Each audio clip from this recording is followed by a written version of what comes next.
എരമംഗലത്തെ ജനങ്ങളുടെ ക്വാറിക്കെതിരായ ജനങ്ങളുടെ പ്രതിഷേധത്തിൽ ചില കാര്യങ്ങൾ വിശദീകരിക്കാൻ ക്വാറി ഉടമകളിൽ ഒരാളായ സദ്ദാം ഇപ്പോൾ ഉണ്ട്. യഥാർത്ഥത്തിൽ ജനങ്ങൾ വലിയ ഒരു സമരത്തിലാണുള്ളത്. ഇവരുടെ ഒരു പ്രശ്നം അതിന് നിങ്ങളെങ്ങനെ കാണുന്നു? ഇവരുടെ പ്രശ്നം ഇന്ന് തുടങ്ങിയൊരു ഇഷ്യൂ അല്ല. ഇവർ 2022 ഞങ്ങളുടെ കോറി ഇവിടെ സ്റ്റാർട്ട് ചെയ്യുന്നത്. കോറിയും പ്രവർത്തനം സ്റ്റാർട്ട് ചെയ്യുന്നത് 2022 അന്ന് മുതൽ ഇവർക്ക് പ്രശ്നങ്ങളുണ്ട്.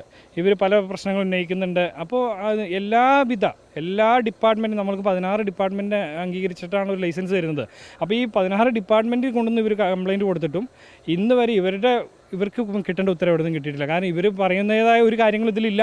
അതായത് ഇവർ കൊടുത്തിട്ട് ഇവർ പലതവണ ഇവിടെ നിന്ന് സമരം ചെയ്തു. അതിനുശേഷം ഞങ്ങൾ പ്രൊട്ടക്ഷൻ ഓർഡർ മേടിച്ചു. കാരണം ഒരു കാര്യമില്ലാത്ത കാര്യങ്ങൾക്കാണ് ഇവർ ഉന്നയിക്കുന്നത്. ഇവർ പറഞ്ഞാൽ ഞങ്ങളെ ഓവർ ക്വാണ്ടിറ്റി കയറ്റുവാണ് പലത് ചെയ്യണം. അപ്പോൾ ഇതൊക്കെ എന്ന് പറഞ്ഞാൽ സാധാരണ ഒരു കോറി എവിടെ നടക്കുന്നോ അതല്ലാത്ത ഒരു കാര്യങ്ങളും ഞങ്ങൾ ഈ കോറിയിൽ നടത്തിയിട്ടില്ല.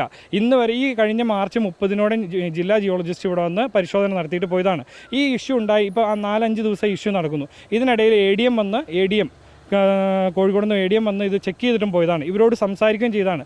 ഇവരുടെ പ്രശ്നം ഇത്രേ ഉള്ളൂ, എന്ത് കാണിച്ചാലും കോറി പൂട്ടണം.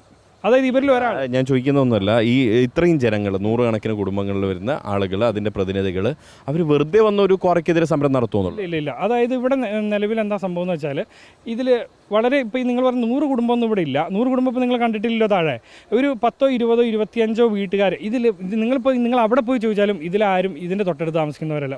വിരലിലെണ്ണാവുന്നവർ മാത്രമായിരിക്കും ഇതിൻ്റെ തൊട്ടടുത്ത് താമസിക്കുന്നവരുള്ളൂ. ഇവരെ നിർബന്ധിച്ച് പല കേസിനും വിളിച്ചുകൊണ്ട് വരുന്നതാണ്. നിലവിൽ എന്താണെന്ന് വെച്ചാൽ ഞാൻ പറയുന്ന ഇത്രേ ഉള്ളൂ, എൻ്റെ ക്വാറി ഇവിടെ നടത്തുന്നതിന് നിയമാനുസൃതമായിട്ട് എന്ത് തടസ്സമുണ്ടോ ഞാൻ അത് സ്റ്റോപ്പ് മെമ്മോ അംഗീകരിക്കാൻ തയ്യാറാണ്. അല്ലാതെ ഇവരിവിടെ വന്ന് വണ്ടിക്ക് വട്ടം നിന്നിട്ട് നിങ്ങൾ നടത്തണ്ട, നിങ്ങൾ ചെയ്യാൻ പറ്റില്ല. ഈ കഴിഞ്ഞ ദിവസം എൻ്റെ മാമയാണ് നിൽക്കുന്നത്, ഇവരെ അതിക്രമിച്ചു, വടിയായിട്ട് വന്നു. അപ്പോൾ ഞങ്ങൾ കേസ് കൊടുത്തിട്ടുണ്ട്. ഞങ്ങൾക്ക് കോടതിയുടെ പ്രൊട്ടക്ഷൻ ഓർഡറിന് വേണ്ടി കൊടുത്തിട്ടുണ്ട്. ഇവർ നമ്മളുടെ അടുത്തേക്ക് ഞങ്ങൾ ഇവരോട് പറയുന്നത് വേറെ ഒന്നുമല്ല, ഞങ്ങൾ തെറ്റ് ചെയ്തിട്ടുണ്ടെങ്കിൽ ആരോപിക്കുന്നത് നിങ്ങൾ ഉദ്യോഗസ്ഥരെയൊക്കെ സ്വാധീനിക്കുകയാണ്. എത്ര ഉദ്യോഗസ്ഥരെ സ്വാധീനിക്കാൻ പറ്റും? ഇവർ കൊടുന്ന ട്രിവാൻഡ്രത്ത് ഡയറക്ടറേറ്റിൽ 16 അംഗം കമ്മിറ്റിയുള്ള ഈ സിയാക്കിൽ കൊടുത്ത പരാതി കൊടുത്തു. അതിൻ്റെ ബേസിൽ അവരൊന്ന് അന്വേഷിച്ച് ഇവിടെയുള്ള എല്ലാ വീടുകളിലും കയറി. അവർക്ക് അതിൽ എന്തെങ്കിലും ലൂപ്പോൾ തോന്നുന്നുണ്ടെങ്കിൽ അന്ന് ഒരു ദിവസമെങ്കിലും എൻ്റെ കോറി നിർത്തിയിടിക്കണ്ടേ. 4 മാസമായി അവർ വന്നു പോയിട്ട്. പിന്നെ ഒരു പഞ്ചായത്ത് കൊടുത്തു, പൊല്യൂഷനിൽ കൊടുത്തു, അതുപോലെ ജില്ലാ ജിയോളജി കൊടുത്തു, കളക്ട്രേറ്റിൽ കൊടുത്തു. ഇവരെല്ലാം സമുച്ചയിച്ച് ഒരുമിച്ച് വന്ന് ഇവിടെ ഇത് നടത്തി. അന്നേരം ഒന്നും ഈ സ്ഥാപനത്തിന് പ്രശ്നം ഉണ്ടെങ്കിൽ അന്ന് ഈ എത്ര പേരെ നമുക്ക് പർച്ചേസ് ചെയ്യാൻ പറ്റും, അല്ലെങ്കിൽ എത്ര പേരെ നമുക്ക് കാശ് കൊടുത്ത് മേടിക്കാൻ പറ്റും? ജില്ലാ കളക്ടർ, അതുപോലെ ADM, അതുപോലെ ജില്ലാ ജിയോളജിസ്റ്റ്, ഡയറക്ടറേറ്റിൽ നിന്ന് വന്നിരിക്കുന്ന ഇപ്പോൾ അടുത്തിടയ്ക്ക് സിയാ കമ്മിറ്റി പുതിയതുണ്ടാക്കിയെന്ന് നിശ്ചയിച്ച് വന്നിരുന്ന രണ്ട് ഡോക്ടേഴ്സ്, അതുകൂടാതെ പഞ്ചായത്തിൽ പുതിയ ഭരണസമിതി, പഴയതല്ല, panchayat secretary, pollution control board, ഇതൊക്കെ നമുക്ക് എത്ര പേരെ എന്ത് ചെയ്യാൻ പറ്റും? അതിലെന്ത് രീതിയുള്ളൂ? ഇവർക്ക് പറയുന്ന കാര്യം എന്താണെന്ന് വെച്ചാൽ ഇതിൽ സംഭവം ഇത്രേ ഉള്ളൂ, ഇവിടെ വന്നവർക്ക് അവരുടേതായ ഉദ്ദേശങ്ങളുണ്ട്. ഇത് 2022 ഒരു കേസിന് ഞങ്ങൾ ഹൈക്കോടതിയിൽ നിന്ന് എടുത്ത പ്രൊട്ടക്ഷൻ ഓർഡറാണ്. അന്ന് കൃഷ്ണൻകുട്ടി, സിന്ധു, ഗൗതം, സരോജിനി, ഇന്ന് ഈ 4 പേര് ഇവിടെ ഇല്ല.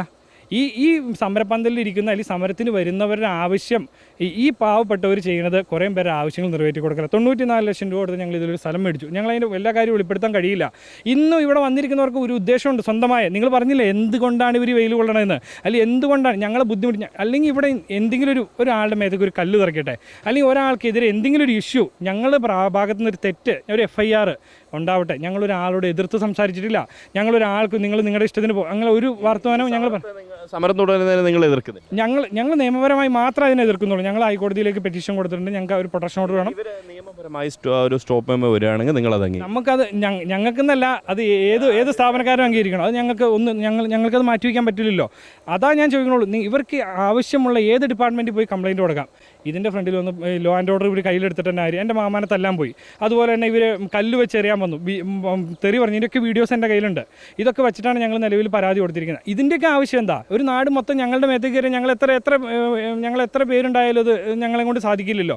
ഇവർക്ക് എവിടെയാണ് ആവശ്യം അവിടെ പോയി ഇവർ പരാതി, ജില്ലയിൽ പോവാം, കളക്ട്രേറ്റിൽ പോവാം, പഞ്ചായത്തിൽ പോവാം, എവിടെ വേണം പൊക്കോട്ടെ. പക്ഷേ ഞങ്ങളുടെ അടുത്ത് വന്ന് ഇവരെന്താണ്? ഞങ്ങളുടെ വണ്ടി പോകുന്നതിന് തടസ്സം. ഞങ്ങൾ രാവിലെ 7 മണിക്ക് ലോഡ് ചെയ്ത് വെച്ചിരിക്കുന്നതാണ്.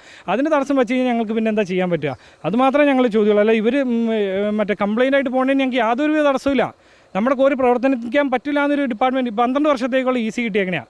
അതിൽ വെറും 4 വർഷം ഇന്നുവരെ ആയിട്ടുള്ളൂ. പിന്നെ ബാക്കിയുള്ള സമയം ഞങ്ങളിത് എന്ത് ചെയ്യും? ഏതെങ്കിലും ദൂരപരിധിയിൽ ഈ പറയുന്ന 50, 100, 150 മീറ്ററിൽ ദൂരപരിധിയിലുള്ളവരല്ല ഇവരാരും. അങ്ങനെ ഒരു പേപ്പർ എനിക്ക് കിട്ടിയിട്ടില്ല. അതിൻ്റെ അപ്പുറത്ത് 1 കിലോമീറ്റർ 2 കിലോമീറ്റർ അപ്പുറത്തുള്ളവർ പല ആവശ്യങ്ങൾക്കും, ആ ആവശ്യങ്ങൾ എനിക്ക് ഇവിടെ തുറന്നു പറയാൻ പറ്റില്ല. അതിന് പല കാര്യങ്ങളും ഉണ്ടാവും. അതാണ് നിലവിലുള്ള സംഭവം. എൻ്റെ പാർട്ണർക്ക് ഇവിടെ വരാൻ പറ്റുന്നില്ല. കാരണം വെച്ചാൽ ഇവർ ആയിട്ട് അത്രയും നല്ല രീതിയിൽ നിന്നിട്ട് അവർ ഉന്നയിച്ച കാര്യങ്ങൾ സംസാരിച്ച് അവർക്ക് നേടിക്കൊടുക്കാൻ ഞങ്ങൾ മടുത്തു. ഞങ്ങൾക്ക് കൊടുത്ത് ഞങ്ങൾ മടുത്തു. ഇതിൽ കൂടുതൽ ഞങ്ങൾക്ക് ചെയ്യാൻ കഴിയില്ല. ഈ ക്വാറി നിയമപരമായാണ് പ്രവർത്തിക്കുന്നതെന്നാണ് ക്വാറി ഉടമകൾ അവകാശപ്പെടുന്നത്. അതുകൊണ്ട് നിയമപരമായി ഇവർ നീങ്ങുകയാണെങ്കിൽ അത്തരം നടപടികൾ എന്തു വന്നാലും അത് അംഗീകരിക്കാൻ തയ്യാറാണെന്ന് കൂടി ഇവർ വ്യക്തമാക്കുന്നു. റിഷാദ് ടിക്കിക്കൊപ്പം Riyas KMR, Kerala vision news, Kozhikode.